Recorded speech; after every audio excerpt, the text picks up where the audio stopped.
Hello అండి. I'm Sunitha Kaskurthi. ఈరోజు Friday రోజు నేను మార్నింగ్ కరెక్ట్‌గా టైము 6 ఆ టైంలో అనమాట వ్లాగ్ అనేది స్టార్ట్ చేశాను నేను. సో, ఈ వ్లాగ్ చాలా సింపుల్‌గా ఉంటది. చాలా కామ్‌గా ఉంటది. సో, ఖచ్చితంగా మీ అందరికీ నచ్చుతుందనైతే అనుకుంటున్నాను. సో, ఈరోజు నేను పూజ సింపుల్‌గా ఇదంతా ఎలా ప్రిపేర్ చేసుకున్నాను అదంతా ఈ వీడియోలో ఉంటది. సో, మీకు నచ్చితే ఒక చిన్న లైక్ అయితే చేయండి. సో, మామూలుగా ఏందంటే ఇప్పుడు శ్రావణ మాసం స్టార్ట్ అయిపోయింది. సో, అందరూ కొంచెం పూజలు ఇవన్నీ కొంచెం ఇంట్రెస్ట్‌గా ఉంటారు.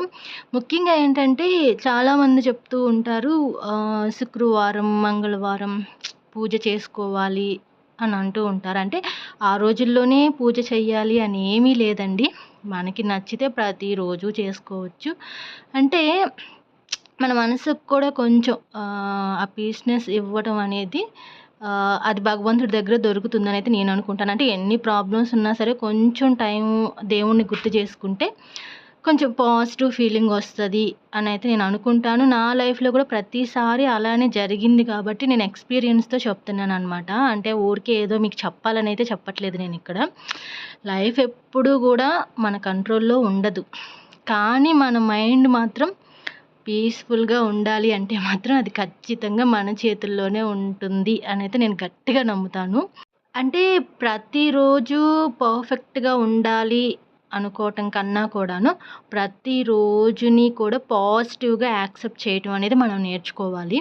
సో, అంటే ఎప్పుడూ మనకు అనుకూలంగానే జరగాలి, మనకు నచ్చినట్టుగానే జరగాలి అంటే ఇది లైఫు. మేబీ అది ఒక్కోసారి జరగొచ్చు, జరగకపోవచ్చు. బట్ ఏదేమైనా కూడా ఏమి జరిగినా అది మన మంచికే అనుకోని ముందుకెళ్తే ఖచ్చితంగా భగవంతుడు మనకి హెల్ప్ చేస్తాడనమాట. సో, ఇక ఇక్కడొచ్చేసి మనం వీడియోలోకెళ్ళిపోతే పూజలోకి ఈరోజు అంటే పూజ చేసుకుంటున్నాను కాబట్టి సింపుల్‌గా ఎలాగో నైవేద్యం ఏదో ఒకటి ప్రిపేర్ చేయాలి కాబట్టి నేనేం చేస్తున్నా అంటే పులిహోర కొంచెం దద్దోజనం చేస్తున్నాననమాట. ఇక స్వీట్ ఐటెమ్ ఏదైనా చెయ్యాలి అనుకున్నా మా ఇంట్లో స్వీట్ అనేది చాలా తక్కువ తింటారు అనమాట. సో, అందుకని అంటే ఇక నైవేద్యంగా కొంచెం జస్ట్ దేవుడి కోసం చేయటమే కానీ ఇంట్లో అయితే ఎవ్వరు అంత ప్రిఫర్ చెయ్యరు. కానీ కొన్ని కొన్ని సార్లు చేసుకోవాలనుకుంటే మనం చేసుకోవచ్చనుకోండి.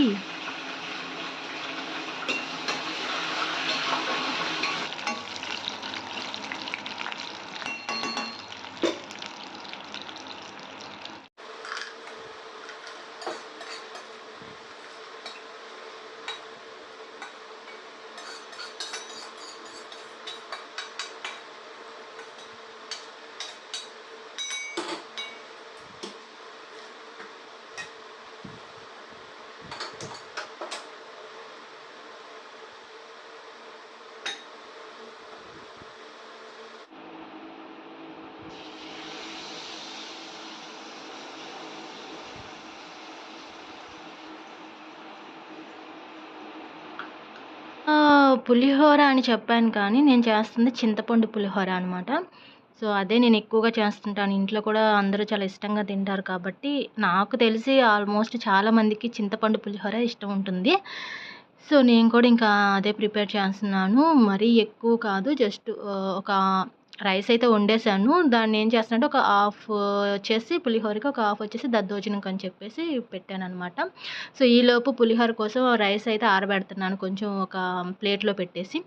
అది ఆరేలోపు అండ్ చింతపండు రసం కూడా పెట్టేసుకున్నాను. అది కొంచెం దగ్గర పట్టడానికి టైం పట్టిద్ది కాబట్టి ఈ గ్యాప్‌లో నేనేంటంటే దద్దోజనం కోసం ఇది కూడా కలిపేస్తున్నాను అనమాట. మిగిలిన రైస్ కూడా పెట్టేసుకొని పెరుగు యాడ్ చేసి కొంచెం సాల్ట్ వేసుకొని లైట్‌గా వాటర్ యాడ్ చేసుకొని దద్దోజనం కలిపేసుకుంటున్నాను. నేను పోపయితే పెట్టాను కదా ఇందాక, అది పులిహోరలోకి అలాగే దద్దోజనంలోకి రెండిటికి కలిపే పెట్టాననమాట. కొంచెం ఇందులో, కొంచెం అందులో యాడ్ చేద్దాం. మనకి డబల్ పని లేకుండా ఉంటుందనమాట. సింపుల్‌గా అయిపోద్ది. నేనెప్పుడు కూడా ఒక పని కంప్లీట్ అయ్యాక ఇంకో పని అలా చెయ్యననమాట. ఆ పని చేస్తుంటాను. మళ్ళీ ఇంకొక సైడ్ ఇంకో పని చేసుకుంటూ ఉంటాను. అంటే ఎక్కడ టైం వేస్ట్ కాకూడదు అని చెప్పేసి. మనం పూజ ఇలాంటివి ఏదైనా పెట్టుకున్నప్పుడు ఖచ్చితంగా త్వరగా అయిపోవాలి కాబట్టి ఎక్కడ కూడాను నేను ఒక్క నిమిషం కూడా టైం అనేది అస్సలు వేస్ట్ చేసుకోను. గ్యాప్‌లో ఏదో ఒక పని చేసేసుకుంటూనే ఉంటాను. ఈలోపు దేవుడు పటాలకి పూలు పెట్టుకోవటము, లేకపోతే ఈ గ్యాప్‌లో ఇంకేదన్నా కొబ్బరి ముక్కలుంటే రెడీ చేసుకోవటము, జీడిపప్పు ఏదో ఒకటి చేస్తూనే ఉంటాను అనమాట. మళ్ళీ ఈ గ్యాప్‌లోనే ఇంట్లో వాళ్ళకి టీ, కాఫీ ఏదన్నా కావాలంటే అది కూడా పెట్టిచ్చేస్తూ ఉంటాననమాట.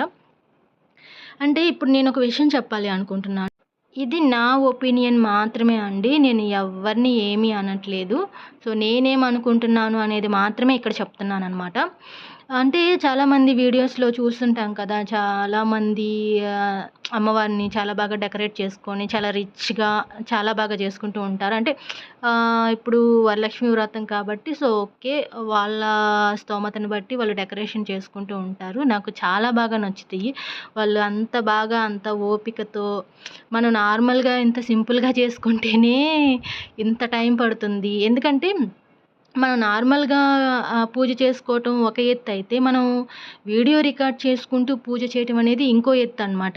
సో, అంటే ఎలా ఉంటుందంటే, నార్మల్‌గా ఈ పని ఒక గంటలో అయిపోయే పని వీడియో షూట్ చేస్తూ చేయాలంటే అది 2, 3 గంటలు పడుతుందనమాట.